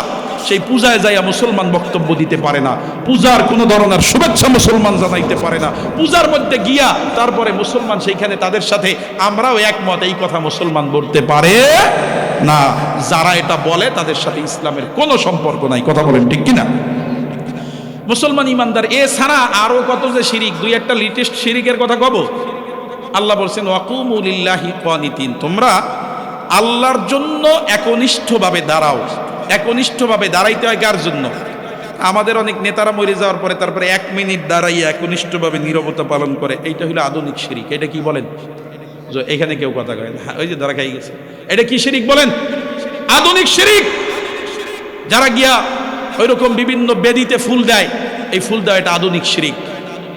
আল্লাহ রসুল সাল্লাল্লাহু আলাইহি ওয়াসাল্লাম বলছেন যে আমি তো, আল্লাহ রসুলকে সাহাবীরা প্রশ্ন করছেন যে আল্লাহ রসুল আপনার এই যে উম্মত এরা কি কোনোদিন মূর্তি পূজায় লিপ্ত হবে? তা বলছেন না, সরাসরি মূর্তি পূজায় লিপ্ত হবে না, তবে তারা ছোট ছোট শিরিকে ধরা খায় যাবে। আমাদেরকে যদি বলতো যে চলেন মূর্তি পূজা করে আসি, সবাই কি যাইতেন বলেন? নেতা খেতারা কিছু বেনিফিট পাওয়ার জন্য যায়, কিছু ভোট্টোট আছে, আমরা সাধারণ মানুষ যাইতাম বলে? যাইতাম না। এই জন্য শয়তান এইটা লেটেস্ট আবিষ্কার করছে যে ও মূর্তির সামনে যাবে না, কিন্তু শহীদ মিনারের সামনে দাঁড়ায় দাঁড়ায় এরপর ভক্তি দেবে। আছে না নাই? মুসলমান ইমানদার, এগুলো হলো লিটেস্ট শিরিক। এরকম ভাবে বিধান মানতে হবে কার? সৃষ্টি যার, বিধানও চলবে কার? আল্লাহর। আল্লাহর বিধান বাদ দিয়া যারা সমাজ পরিচালনা করে, সমাজের মধ্যে অন্য নতুন কোনো বিধান একজনে দিছে। আল্লাহ বলছে হাত কাটা লাগবে, আরেকজনে বলছে না চুরি করলে তখন জেলখানায় ভরলেই হবে। আল্লাহ বলছে পাথর মেরে মারা লাগবে, আরেকজন বলছে না ফাঁসিতে ঝুলাইলেই হবে। এইরকম ভাবে আল্লাহর আইন বাদ দিয়ে অন্য আইন করছে। এই আইনগুলো যারা একদম স্বেচ্ছায় সজ্ঞানে মাইনে নিছে, আমরাও তো রাষ্ট্রীয় আইন মাইনে নিছি না পাইয়া, কথা বলেন ঠিক কিনা? উপায় নাই, কোনো মাইনে নিছি। তো যারা এইগুলার স্বেচ্ছায় সজ্ঞানে যে না এইটাই ঠিক আছে, এরা সবাই মুশরিক হয়ে গেছে। এরা বিধানদাতা হিসাবে আল্লাহকে বাদ দিয়া ওই বিধান যারা করছে তাদেরকে মাইনে নিছে। নাউজুবিল্লাহ বলেন। মুসলমান ইমানদার, আল্লাহর হাবিব সাল্লাল্লাহু আলাইহি ওয়াসাল্লাম 1 নাম্বার পুরস্কার নিয়ে আসলেন সূরাতুল বাকারার শেষের অংশ। 2 নাম্বার হলো এই ওয়াদা নিয়ে আসলেন, যদি শিরিক করে মারা না যায়, যদি শিরিক মুক্ত অবস্থায় আমরা মারা যাই, শিরিক মুক্ত অবস্থায় আমাদের আমল নামায় যদি আমাদের কোনো শিরিক না থাকে, আল্লাহ আমাদেরকে মাফ করে দিবেন। আর 3 নাম্বারে আল্লাহ তাআলা যেই উপহার দিলেন, আল্লাহ রাব্বুল আলামিন বললেন আমার হাবিব জান, আপনার উম্মতকে আমি আল্লাহ খুশি হয়ে 50 ওয়াক্ত নামাজ উপহার দিলাম। পড়েন সুবহানাল্লাহ। নামাজ মুসলমানদের জন্য আল্লাহর পক্ষ থেকে উপহার। সুবহানাল্লাহ পড়েন। যারা নামাজ পড়ে না তারা আল্লাহর উপহার থেকে বঞ্চিত হয়ে গেছে। কথা বলেন ঠিক কিনা? আল্লাহ রাব্বুল আলামিন উম্মতকে নামাজ গিফট করছে, গিফট 50 ওয়াক্ত নামাজ দিছে। আল্লাহর হাবিব নিয়ে আসতেছে 6ষ্ঠ আসমানে মুসা কালিমুল্লাহর সাথে সাক্ষাৎ। ঘটনা আপনারা জানেন, বারবার গেছে, গিয়া কমাই আনছে 5 ওয়াক্ত। কয় ওয়াক্ত? আল্লাহ রাব্বুল আলামিন শুনায়া দিলেন আমার হাবিব রে, আপনারে তো আমি আল্লাহ 50 ওয়াক্ত দিছিলাম, এখন কমাইতে 5 ওয়াক্ত আপনি আপনার উম্মতকে জানায়া দিয়েন, যারা দৈনিক 5 ওয়াক্ত নামাজ আদায় করবে আমি আল্লাহ রাব্বুল আলামিন 50 ওয়াক্ত নামাজের সব তাদের আমল নামায় দিয়ে দিব। সুবহানাল্লাহ পড়েন সুবহানাল্লাহ। আল্লাহ পাক রব্বুল আলামিন মেরাজের রাতে উম্মতকে নামাজ উপহার হিসাবে দিয়েছেন। আল্লাহর হাবিব মেরাজের রাতে রাসূলুল্লাহ সাল্লাল্লাহু আলাইহি ওয়াসাল্লাম যতগুলো নিয়ামত লাভ করেছিলেন, এর মধ্যে অন্যতম নিয়ামত হলো আল্লাহর হাবিব সরাসরি আল্লাহর সাথে কথা বলছে। সুবহানাল্লাহ পড়েন। মেরাজে যতগুলো নিয়ামত লাভ করছে আল্লাহর রাসূল, তার মধ্যে অন্যতম নিয়ামত হলো সরাসরি আল্লাহর সাথে কথা বলছে। আল্লাহ তাআলা উম্মত তো কথা বলতে ওই ৭ আসমানের উপরে যাইতে পারবে না, এজন্য পুরস্কার হিসাবে, উপহার হিসাবে উম্মতের জন্য আল্লাহ ৫ ওয়াক্ত নামাজ দিছে। সুবহানাল্লাহ পড়েন। যারা ৫ ওয়াক্ত নামাজ পড়ে, রসুল মেরাজে গিয়ে আল্লাহর সাথে কথা বলছে, যারা ৫ ওয়াক্ত নামাজ পড়ে তারা জমিনে থেকেই আল্লাহর সাথে গোপন আলাপে লিপ্ত হয়। পড়েন সুবহানাল্লাহ। বুখারী শরীফের বর্ণনা, আল্লাহর হাবিব সাল্লাল্লাহু আলাইহি ওয়াসাল্লাম বলেন, ইন্নাল মুসাল্লি ইউনাজি রাব্বাহ, একজন নামাজি ব্যক্তি নামাজের মধ্যে তার রবের সাথে গোপন আলাপে লিপ্ত হয়। সুবহানাল্লাহ পড়েন। নামাজি নামাজের মধ্যে তার রবের সাথে গোপন আলাপে লিপ্ত হয়। মুসলমান ইমানদার, এজন্যই তো আরবি একটা প্রবাদ আছে, এটা হাদিস না জাল হাদিস, হাদিস বলে চালানো হয়েছে কিন্তু আরবি প্রবাদ। আরবি প্রবাদ হলো আসসালাতু মিরাজুল মুমিনিন, নামাজ হলো মুমিনদের জন্য মেরাজের মতো। মানে মেরাজে গিয়া রসুল কথা বলছে আল্লাহর সাথে, আর নামাজি নামাজে দাঁড়াইয়া আল্লাহর সাথে গোপন আলাপে লিপ্ত হয়। পড়েন সুবহানাল্লাহ।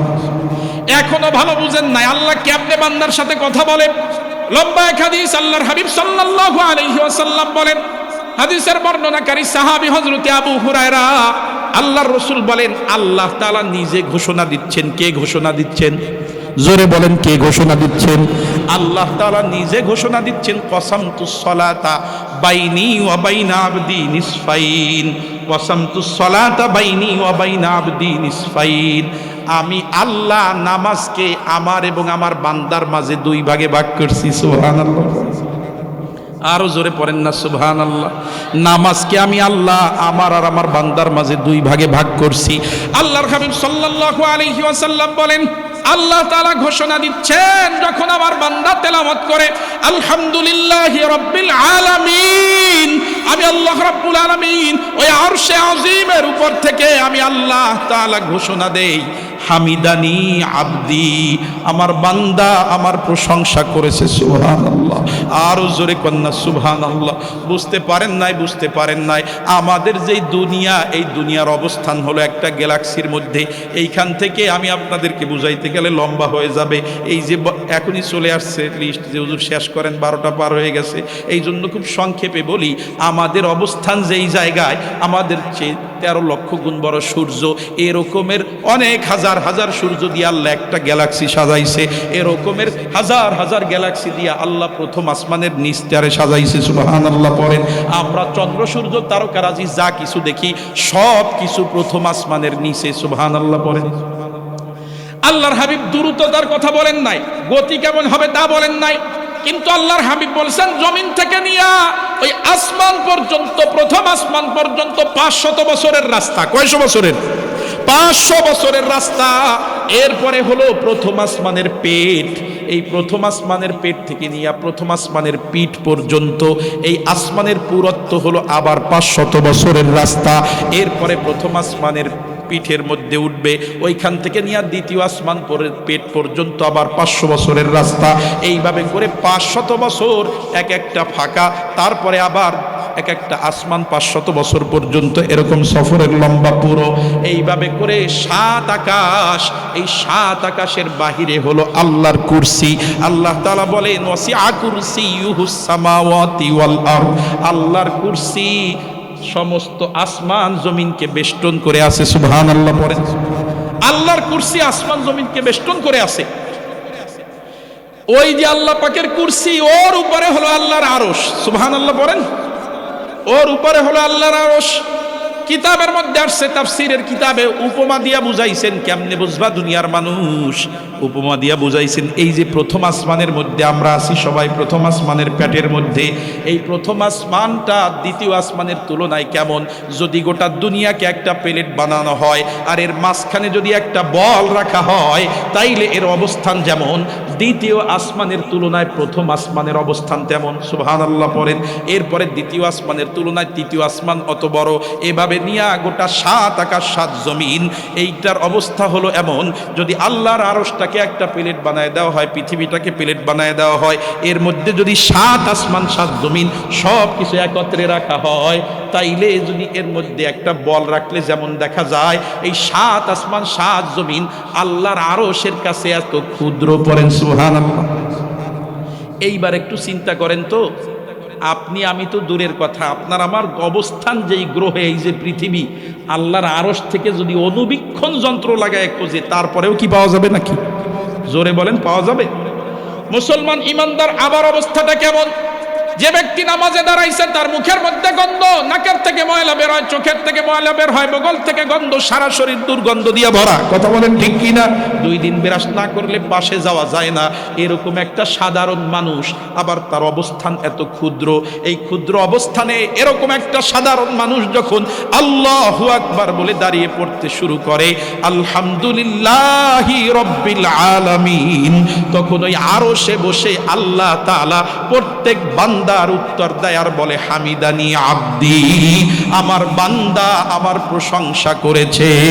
আল্লাহু আকবার বলেন, আল্লাহু আকবার।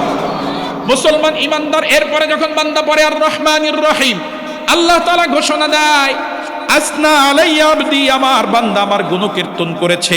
এরপরে যখন বান্দা পড়ে মালিক ইয়াউমিদ্দিন, তখন আল্লাহ তাআলা ঘোষণা দেয়, আমার বান্দা আমার বরত্ব স্বীকার করেছে, মাজ্জাদানি আবদি।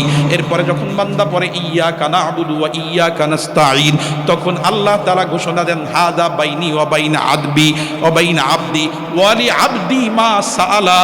এই আয়াত হলো আমার আর আমার বান্দার মাঝে ভাগাভাগি। মানে আয়াতের প্রথম অংশ হলো আল্লাহর হক, দ্বিতীয় অংশ হলো বান্দার হক। আল্লাহ বলেন ইয়্যাকা না'বুদু, বান্দা স্বীকৃতি দেয় যে আমি আল্লাহর ইবাদত করি, ওয়া ইয়্যাকা নাস্তাঈন, আর বান্দা বলে আল্লাহ আপনারই সাহায্য চাই। আল্লাহ বলেন এই দুইটা আমার আর আমার বান্দার মাঝে ভাগাভাগি অবস্থায়। আমার বান্দা যখন স্বীকৃতি দেয় আমি আল্লাহর ইবাদত করে, তখন আমি আল্লাহ আমার বান্দারে সহযোগিতা করি। করেন সুবহানাল্লাহ। ইয়্যাকা না'বুদু, আল্লাহ আপনার ইবাদত করি, ওয়া ইয়্যাকা নাস্তাঈন, আল্লাহ বলছে এইটা আমার আর আমার বান্দার মাঝে আমার স্বীকারোক্তি দেবে, ইবাদত করে, আমি আল্লাহ ঘোষণা দিলাম ওই যে সাহায্য চাই আমি আল্লাহ সাহায্য করব। সুবহানাল্লাহ পড়েন। এরপরে শেষ পর্যন্ত বান্দা তেলাওয়াত করে, ইহদিনাস সিরাতাল মুস্তাকিম সিরাতাল্লাযীনা আন'আমতা আলাইহিম গায়রিল মাগদুবি আলাইহিম ওয়ালাদ-দাল্লিন। শেষ পর্যন্ত পরে আর আল্লাহ রাব্বুল আলামিন ঘোষণা দিতে থাকে, এটা আমার বান্দার জন্য, আমার বান্দা যা চাইলো আমি আল্লাহ আমার বান্দাকে দান করব। মানে এই পুরাটা হলো দোয়া যে আল্লাহ আপনার কাছে সিরাতে মুস্তাকিম, জান্নাতের রাস্তা চাই, ওই সকল লোকদের রাস্তা চাই যাদের উপরে আপনি নিয়ামত দান করছেন, তাদের পথ আমরা চাই না, যারা পথভ্রষ্ট হয়েছে, যাদের উপরে আপনি রাগান্বিত হয়েছেন। আল্লাহ বলেন যখন বান্দা নামাজে দাঁড়ায় এই দোয়াগুলো, এই কথাগুলো বলতে থাকে, সূরাতুল ফাতিহার এক একটা আয়াত তেলাওয়াত করে, আমি আরশে আজিমে বসে বান্দার এই তেলাওয়াতের জবাব দেই। পড়েন সুবহানাল্লাহ। এজন্যই তো বলা হয়েছে as-সালাতু মি'রাজুল মুমিনিন, হাদিস না যদিও আরবি প্রবাদ, আর হাদিসে হলো ইউনাজি রব্বাহ, একজন বান্দা নামাজে দাঁড়াইয়া তার রবের সাথে গোপন আলাপে লিপ্ত হয়। পড়েন সুবহানাল্লাহ। মুসলমান ইমানদার আমার দিকে লক্ষ্য করেন, এজন্য নামাজ আদায় করার দরকার আছে না নাই? আরো জোরে বলেন, আছে না নাই? যে ব্যক্তি দৈনিক 5 ওয়াক্ত নামাজ আদায় করে তার আমলনামায় কোনো গুনাহ নাই। ঘোষণা কার? আল্লাহর হাবিব বলেন সাহাবায়ে কেরামদেরকে, আল্লাহর হাবিব বলতেছেন, ও আমার সাহাবীরা, যদি কোনো ব্যক্তি, তোমাদের ধারণা কি, যদি কারো বাড়ির সামনে যদি একটা নহর থাকে, পুকুর থাকে, আর ওই লোকটা দৈনিক 5 বার ওই পুকুরের মধ্যে গোসল করে, তাইলে কি ফালিয়াবকা মিন দারনিহি শাই, তার গায়ের মধ্যে কি কোনো ময়লা থাকবে নাকি? আল্লাহর হাবিবের সাহাবীরা বললেন যে না, তার গায়ের মধ্যে কোনো ময়লা থাকবে না। আল্লাহর হাবিব বলেন এটাই হলো 5 ওয়াক্ত নামাজের উপমা। ইয়ামহুল্লাহু বিহিন্নাল খতায়া, আল্লাহ রাব্বুল আলামিন এই 5 ওয়াক্ত নামাজের মাধ্যমে ওই বান্দার জীবনের সমস্ত পাপগুলোকে মাফ করে দেয়। সুবহানাল্লাহ পড়েন, সুবহানাল্লাহ। মুসলমান ইমানদারের জন্য নামাজ পড়ার দরকার আছে না নাই? নামাজের ফজিলত তো শুনলাম, যারা নামাজ পড়ে না তাদের অবস্থা কি হবে শোনার দরকার আছে না নাই? খুব সংক্ষেপে 2-1 মিনিটে বলি।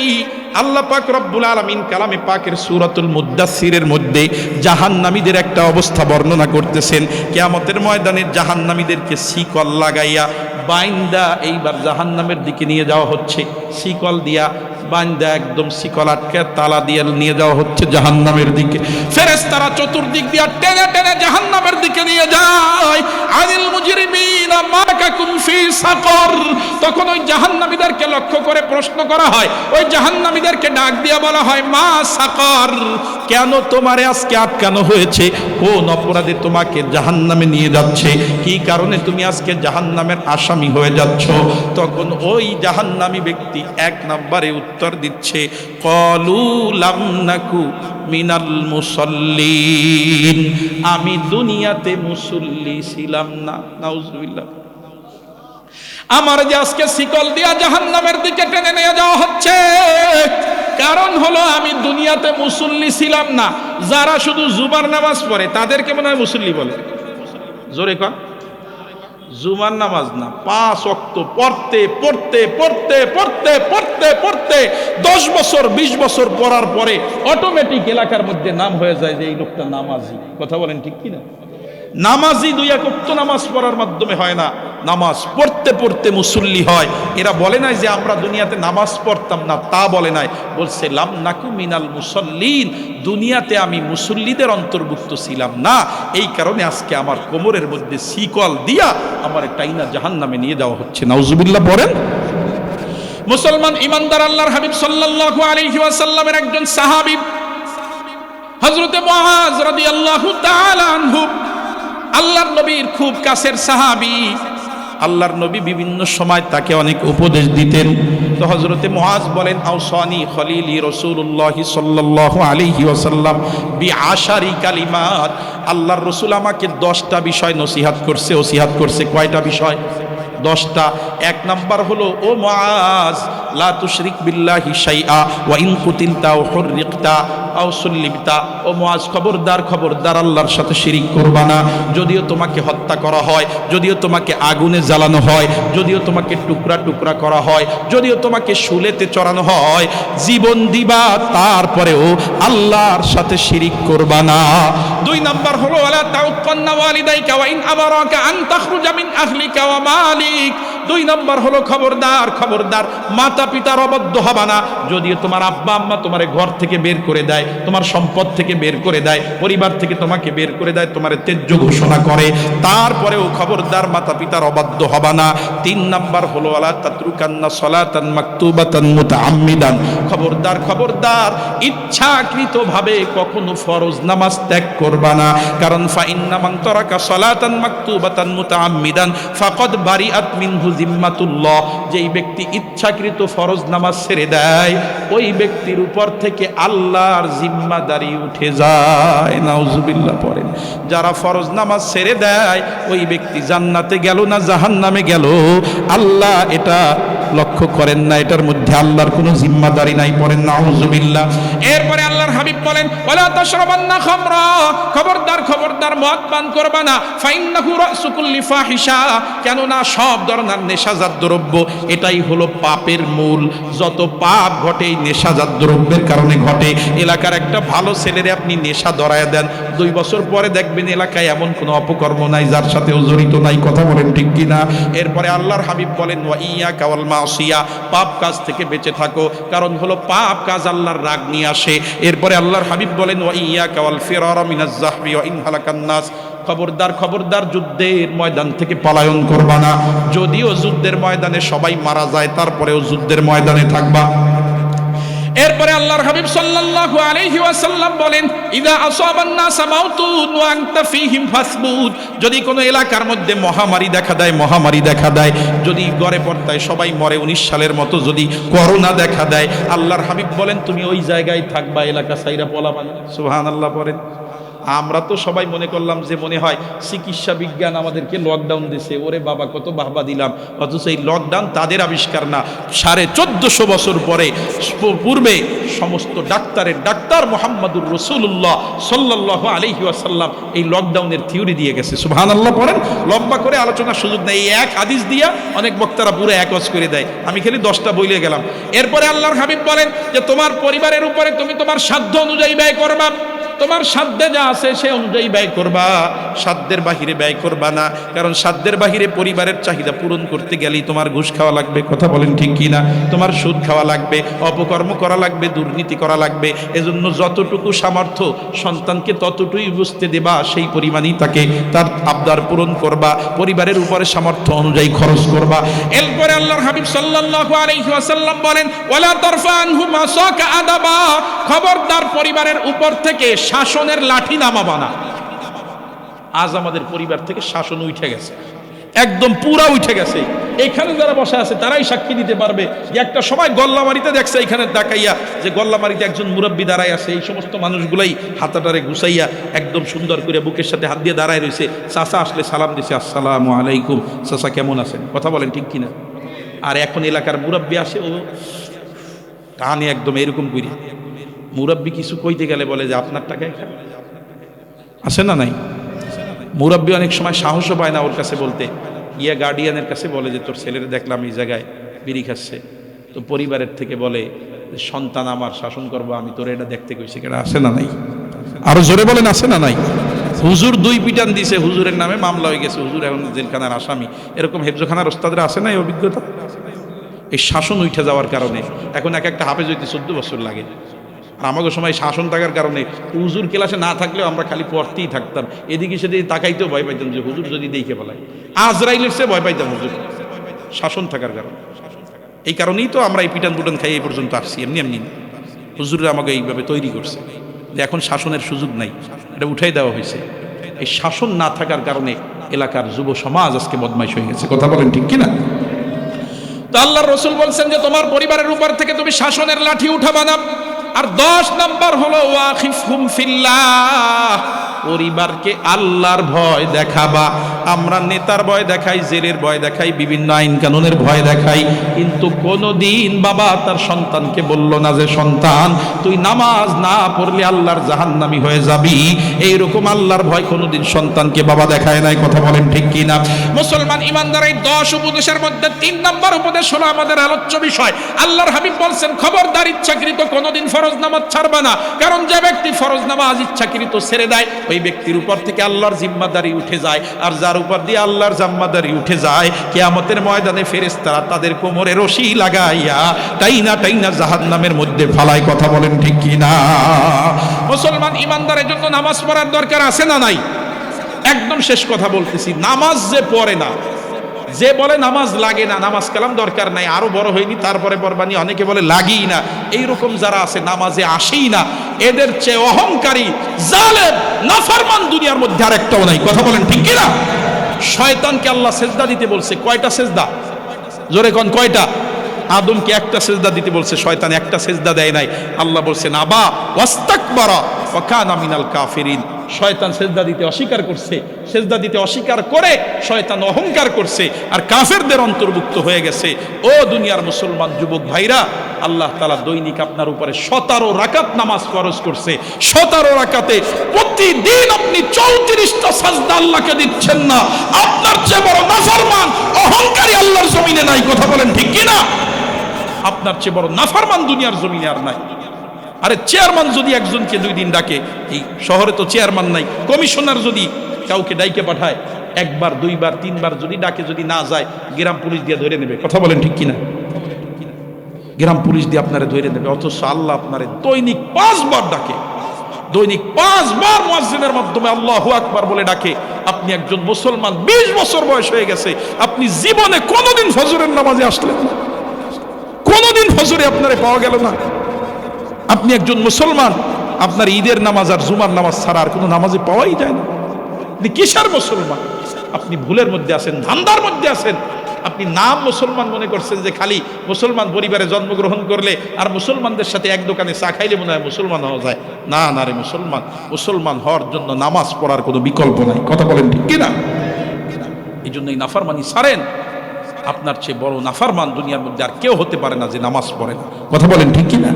এই জন্য মুসলমান ইমানদার 5 ওয়াক্ত নামাজ আমরা আদায় করব। রাজি আছি তো ইনশাআল্লাহ? 5 ওয়াক্ত নামাজ সবাই পড়বো বাড়িতে, এই বাড়িতে পড়বো, মসজিদে কোথায় পড়বো বলেন? মসজিদে কোথায় পড়বো? মসজিদে। আল্লাহর রাসূল তো দয়ালু মানুষ ছিলেন, কিন্তু এত কঠোর জামাতের ব্যাপারে ছিলেন। আল্লাহর রাসূল বলেন যে আমার মনে চায় একজনের আজান দিতে বলি আর কিছু যুবকদেরকে বলি যে তোমরা লাকড়ি জমা করো, একজনকে ইমামতির দায়িত্ব দেই, তারা নামাজ পড়াবে। আমি দেখবো যে কোন কোন লোক নামাজে আসে নাই, বাড়ির থেকে নামাজে কে কে আসে নাই, আমি দেখবো আর তাদের ঘরগুলোকে জ্বালাই দিব। নাউজুবিল্লাহ পড়ে। রাসূল বলছেন লাকড়ি জমা কইরা ওদেরকে আগুন দিয়ে পুরো মেরে ফেলাবো, জামাতে না আসার চেয়ে আগুন দিয়ে পুরো মেরে যাওয়া ভালো। যুবক মানুষ তুমি কেন জামাতে আসবা না? আল্লাহর রাসূল বলছে দুনিয়াতে জ্বালাই দিতে মন চায়। নাউজুবিল্লাহ পড়েন। এই জন্য ঘরে কোনো নামাজ নাই, নামাজ হবে কোথায়? চকচকা মসজিদ বানাবেন, এক একজন 100 বস্তা 200 বস্তা দিয়া কোনো লাভ নাই যদি মসজিদে মুসল্লি না থাকে। কথা বলেন ঠিক কি না? মসজিদ যদি খেজুর পাতার হয়, মুসল্লি যদি সাহাবীদের মতো হয়, তাইলে ওই খেজুর পাতার মসজিদ আল্লাহর কাছে বড় দামি। কথা বলেন ঠিক কি না? মদিনার মসজিদ তো খেজুর পাতার ছিল, কিন্তু মুসল্লিরা পাক্কা নামাজি ছিল। কথা বলেন ঠিক কি না? রসুলের জমানার মুনাফিকরা পর্যন্ত নামাজ পড়তো, মুনাফিকরা পর্যন্ত 5 ওয়াক্ত নামাজে আসতো। কারণ সাহাবাই কেরাম বলছে, আমাদের সমাজে কেউ যদি চুরি করে তাইলে আমরা তারে কাফের মনে করতাম না, ডাকাতি করতো, অন্য যে কোনো পাপ করলে পাপই মনে করতাম, কিন্তু কোনো পাপ করার কারণে কোনো ইমানদারকে আমরা কাফের মনে করতাম না। কিন্তু আমাদের সমাজে কেউ যদি ইমানের ঘোষণা দেওয়ার পরে নামাজ না পড়তো, বেনামাজিকে আমাদের সাহাবীদের সমাজে কাফের মনে করা হতো। নাউজুবিল্লাহ পড়েন। এজন্য রসুলের সময়ের মুনাফিকরা পর্যন্ত নামাজে আসতো। আব্দুল্লাহ বিন উবাই বিন সুলুল সহ যত মুনাফিকরা ছিল সবাই রসুলের পিছনে নামাজ আদায় করতো। তো এই জমানায় যারা নামাজ পড়ে না, তাদের চেয়ে রসুলের জমানার মুনাফিকরাও ভালো। কথা বলেন ঠিক কিনা? এই জন্য মুসলমান ইমানদার নামাজ পড়বো তো ইনশাআল্লাহ, নামাজে আসবো তো ইনশাআল্লাহ, মসজিদে জামাতের সাথে আসবো। এক ব্যক্তি সারা রাত্র ইবাদত করছে ওমরের জমানায়, ফজরের নামাজে উঠতে পারে নাই, সকালবেলা ফজরের নামাজে না পাইয়া হজরতে ওমর নিজে চলে গেছে। নামাজের তদারকি করা এটা খলিফার দায়িত্ব। আল্লাহ বলছেন, যাদেরকে আমি খেলাফত দান করবো, আল্লাযীনা ইম্মাক্কান্নাহুম ফিল আরদ, যাদেরকে আমি জমিতে ক্ষমতা দান করব, তাদের 1 নাম্বার দায়িত্ব হলো আকামুস সালাত, তারা নামাজ কায়েম করবে। 2 নাম্বার আতাউজ যাকাত, যাকাত কায়েম করবে। 3 নাম্বার হলো তারা সৎ কাজের আদেশ করবে। 4 নাম্বার হলো অসৎ কাজে বাধা দিবে। এই 4টা হলো একজন শাসকের মূল দায়িত্ব, মৌলিক দায়িত্ব, নামাজের খবর রাখা। আমাদের শাসকরাই নামাজ পড়ে না। কথা বলেন ঠিক কিনা? রাজনৈতিক নামাজ ওই ভোটের আগে কয়েকদিন টুপিটাপি দিয়ে একদম ঠিক মতো আসে, বা মসজিদের কমিটি হবে সামনে, তা বলছে 5 ওয়াক্ত নামাজি ছাড়া সভাপতি বানানো যাবে না, সেক্রেটারি বানানো যাবে না, কমিটিতে 5 ওয়াক্ত নামাজি ছাড়া কেউ থাকতে পারবে না। এইবার মোটামুটি একদম 5 ওয়াক্ত নামাজের পাওয়া যায়। কমিটি দেওয়া শেষ, 2 মাস পরে তারে আর খুঁজে পাওয়া যায় না। উনি মনে হয় আল্লাহর জন্য নামাজে আইছিল। জোরে কন। তো হজরতে ওমর বাড়ি চলে গিয়ে দেখে যে নামাজে আসে না, মারে ডাক দিছে, এই আপনার ছেলে কইরে? বলছে যে খলিফাতুল মুসলিমিন রাতে অনেক ইবাদত করছে, করতে করতে ফজরের আগে ঘুমায় গেছে। এই জন্য ফজরের নামাজ পড়ছে ঠিকই, একা একা পড়ছে, ফজরের নামাজে জামাতে যাইতে পারে নাই। হজরত ওমর বলছে, সারা রাত্র নফল ইবাদতের চেয়ে ফজরের জামাতে হাজির হওয়া আমি ওমরের কাছে বড় পছন্দনীয়। সুবহানাল্লাহি বিহামদিহি।